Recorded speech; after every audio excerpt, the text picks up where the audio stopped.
الحمد لله رب العالمين والصلاة والسلام على أشرف الأنبياء والمرسلين سيدنا ونبينا وحبيبنا وشفيعنا مولانا محمد وعلى آله وصحبه أجمعين أما بعد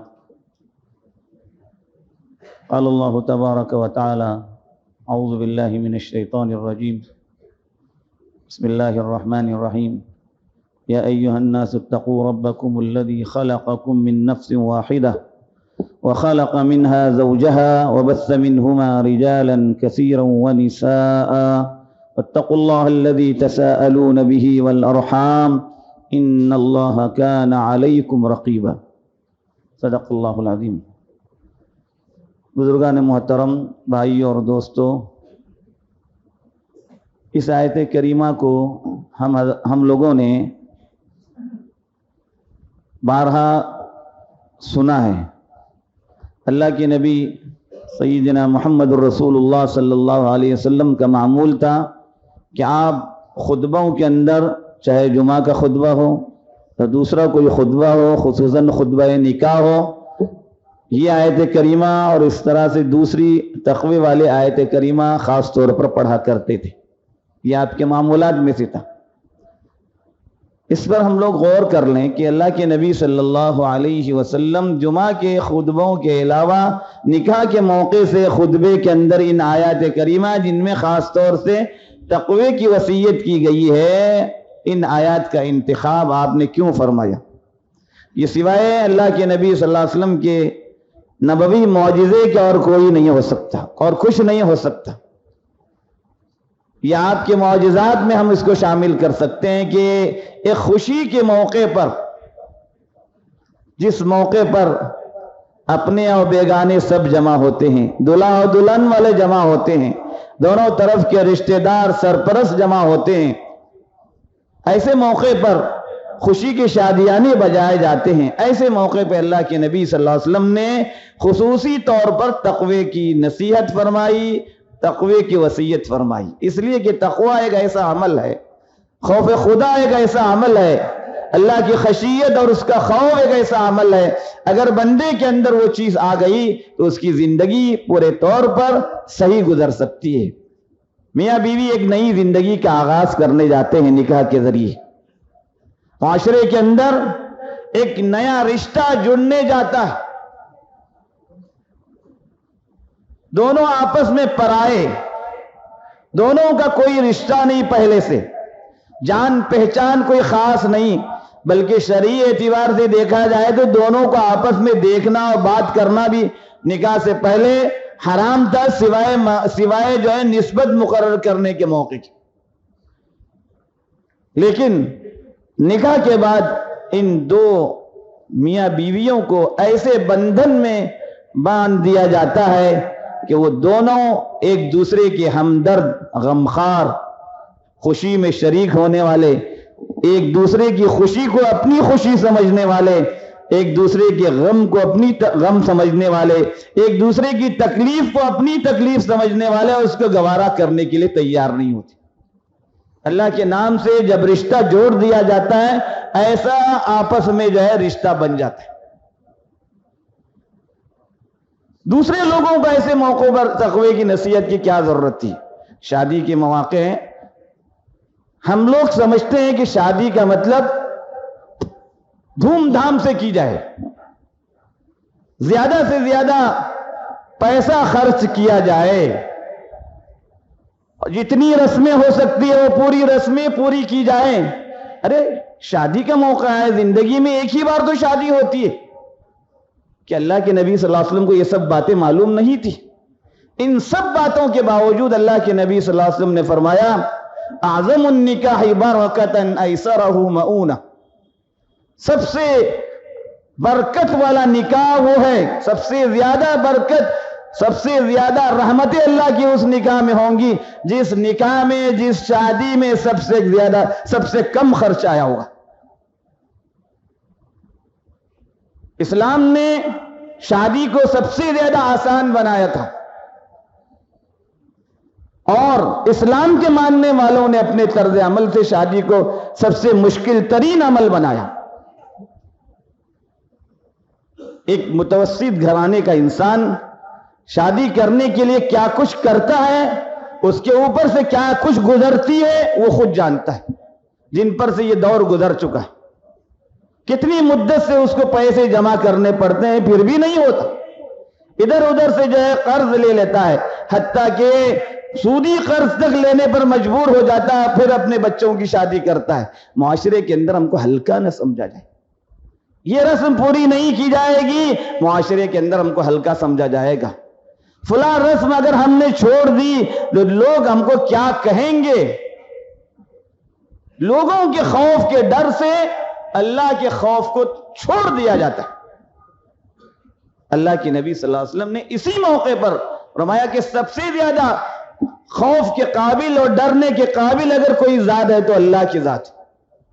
اگر اس شادی کے موقع پر تم نے اللہ کو فراموش کر دیا، اس کے تقوی کو چھوڑ دیا، تو پھر وہ شادی بابرکت شادی ہونا کوئی ضروری نہیں، بلکہ اس شادی کی وجہ سے نحوستیں آئیں گی۔ بزرگوں اور بھائیوں، شادی کے اخراجات اور شادی کے رسموں کو، غیر ضروری رسموں کو جس کا اسلام سے کوئی تعلق نہیں ہے، ان رسموں کو پورا کرنا یہ شادی نہیں ہے۔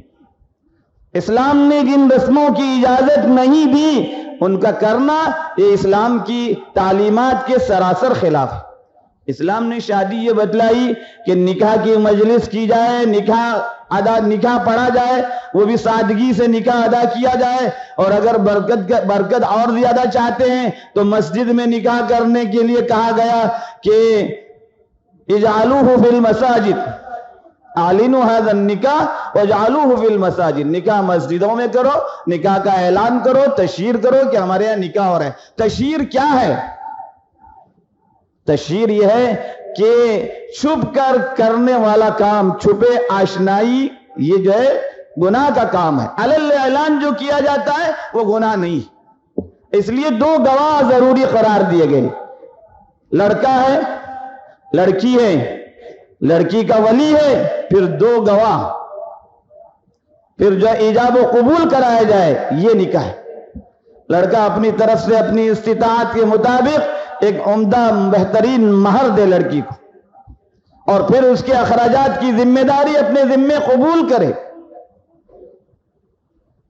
پھر اس کے علاوہ اللہ کے نبی صلی اللہ علیہ وسلم نے ولیمے کا حکم دیا لڑکے والوں کو کہ تم ولیمہ کیا کرو، اولم۔ حضرت جابر کو دیکھا کہ ان کے بدن پر کچھ خوشبو کے اثرات نظر آئے، پوچھا یہ عورت کی خوشبو تمہارے کپڑوں میں کہاں سے آئی؟ اللہ کے نبی صلی اللہ علیہ وسلم، میں نے نکاح کیا۔ حضرت جابر اتنے قریبی صحابی اللہ کے نبی کے، ان کا نکاح ہوا، اللہ کے نبی کو پتہ نہیں۔ سوچئے ذرا کہ ہم سوچ نہیں سکتے اسلام کیا تعلیم دیتا ہے اور ہم کیا سمجھتے ہیں۔ حضرت جابر رضی اللہ عنہ بہت قریبی صحابی اللہ کے نبی کے، ان کا نکاح ہوا، حضرت اللہ کے نبی کو پتہ بھی نہیں، معلوم بھی نہیں، دعوت میں بلایا بھی نہیں۔ تو حضرت جابر کے اس عمل کو دیکھ کر آپ نے کہا ٹھیک ہے، بہت اچھا ہے، لیکن تم نے جب نکاح کیا ہے تو ولیمہ کر لو۔ ولیمہ کرنا سنت ہے۔ ولیمے میں آدمی اپنی استطاعت کے مطابق جو کھلا سکتا ہے آدمی کھلائے۔ یہ دوسروں کی دیکھا دیکھی، صاحب حیثیت اور مالدار لوگوں کی دیکھا دیکھی ہر کوئی اس طرح سے کرنے لگ جائے، آگے پیچھے سے دو چار دعوتیں اور بڑھا دی جائیں، اور اپنے اوپر اخراجات کے بوجھ کو جو ہے ڈال دیا جائے۔ بزرگوں اور بھائیوں، یہ اپنے اوپر خامخواہ کا بوجھ ڈالنا، اسلام نے اس کی تعلیم اور اس کی ہدایت ہمیں نہیں دی۔ اسلامی جو ہدایات ہے اس کے مطابق نکاح کیا جائے، رسموں کو چھوڑ دیا جائے۔ جو جس حد تک ہے، آپ کے گھر میں خوشی کا موقع ہے، شادی کا موقع ہے، آپ بلا رہے اپنے رشتہ داروں کو، اپنے دوستوں کو، کوئی حرج نہیں، آپ کو اللہ نے استطاعت دی ہے، آپ نے بلائے، آپ کے اندر استطاعت ہے، آپ اچھا کھانا کھلا رہے ہیں، کوئی حرج نہیں۔ لیکن اس کے علاوہ جو رسمیں ہوتی ہیں، ان رسموں کا اسلام سے کوئی تعلق نہیں ہے۔ جتنی بھی رسمیں، چاہے عورتیں خود بیٹھ کر کریں، دلہن اور اس کی سہیلیاں بیٹھ کر کوئی جو ہے رسمیں انجام دیتی ہیں، یا دلہا اور اس کے متعلقین اور اس کے دوست احباب مل کر کوئی رسم انجام دیتے ہیں، اس کا اسلام سے کوئی تعلق نہیں. یہ ہم نے اپنے طور پر اضافی طور پر اختیار کر لی ہے، اس پر کوئی ثواب بھی نہیں ملے گا، بلکہ شریعت کے مخالف ہونے کی وجہ سے الٹے گناہ ہوگا، پکڑ ہوگی اللہ کے پاس. بزرگوں اور بھائیوں، شادی جب سنت طریقے کے مطابق، اسلام کے طریقے کے مطابق ہوتی ہے، میاں بیوی ایک دونوں اپنی اپنی ذمہ داری سنبھال لیتے ہیں. جس باپ نے اپنی بچی کو زندگی بھر پیار سے پالا پوسا، اب اس بچی کو اپنے گھر سے رخصت کر رہا ہے شریعت کے حکم کے مطابق. جس دلہا کے ہاتھ میں اس کا ہاتھ دے رہا ہے، اللہ پر بھروسے کے بعد اس پر اعتماد کر کے دے رہا ہے کہ اب میں تمہارے حوالے کر رہا ہوں میری اس بچی کو، میری اس بیٹی کو، میری اس لاڈلی کو، میرے لخت جگر کو، میرے جگر کے ٹکڑے کو میں نے تمہارے حوالے کیا ہے اللہ کے بعد تم پر بھروسہ کرتے ہوئے. اب اس کی ذمہ داری ہے دلہا کی کہ وہ گھر پہ آئے، اس کے ساتھ بہترین سلوک سے پیش آیا جائے، اچھے سے اچھے سلوک کا معاملہ اس سے کیا جائے، اس کی راحت کا خیال رکھا جائے، اس کے آرام کا خیال رکھا جائے، غیر ضروری بوجھ اس پر نہ ڈالا جائے.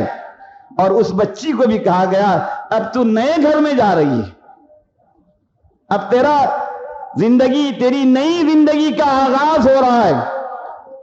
یہ جو ساتھی تمہیں ملے ہیں یہ تمہاری زندگی بھر کے ساتھی ہیں. تمہیں اللہ کے معاملے میں ان سے ڈرنا چاہیے، اللہ کا خوف کرنا چاہیے ان کے معاملے میں. اللہ تعالیٰ کا خوف تمہیں اس شوہر کے تعلق سے کرنا چاہیے کہ اس کے جو حقوق تمہارے اوپر اللہ نے واجب کیے اس کو ادا کرنا چاہیے. اس کی راحت کا تمہیں بھی خیال رکھنا ہے، اس کے آرام کا تمہیں بھی خیال رکھنا ہے، اس کو سکون پہنچانا تمہارا بھی کام ہے. اس کی اجازت کے بغیر گھر سے نہیں جانا ہے، اس پر غیر ضروری بوجھ نہیں ڈالنا ہے. میری ماؤں اور بہنوں، اپنی بچیوں کو جب شادی کر کے ہم دے رہے ہیں، اپنی بچیوں کو وہ آداب بھی سکھانے کی ضرورت ہے، وہ اخلاق بھی سکھانے کی ضرورت ہے کہ جس گھر میں میری بچی جائے گی کیسے اسے زندگی گزارنا ہے. وہ اپنے گھر سے اب گئی، اب اس کا پورا اختیار اس کے شوہر کا ہے.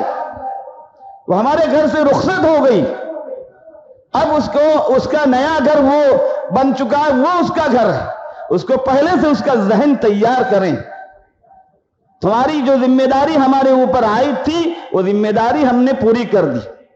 باپ اپنی بیٹی کا نکاح کر کے دے رہا ہے، اپنی بچی کو زبردستی گھر سے باہر نہیں نکالتا. ایک بوجھ اللہ نے اس کے اوپر جو ڈالا تھا، ایک ذمہ داری جو اس کے اوپر اللہ نے عائد کی، اس ذمہ داری کو ادا کرنے جا رہا ہے. کتنے بھلے طریقے سے وہ ذمہ داری ادا کر چکا.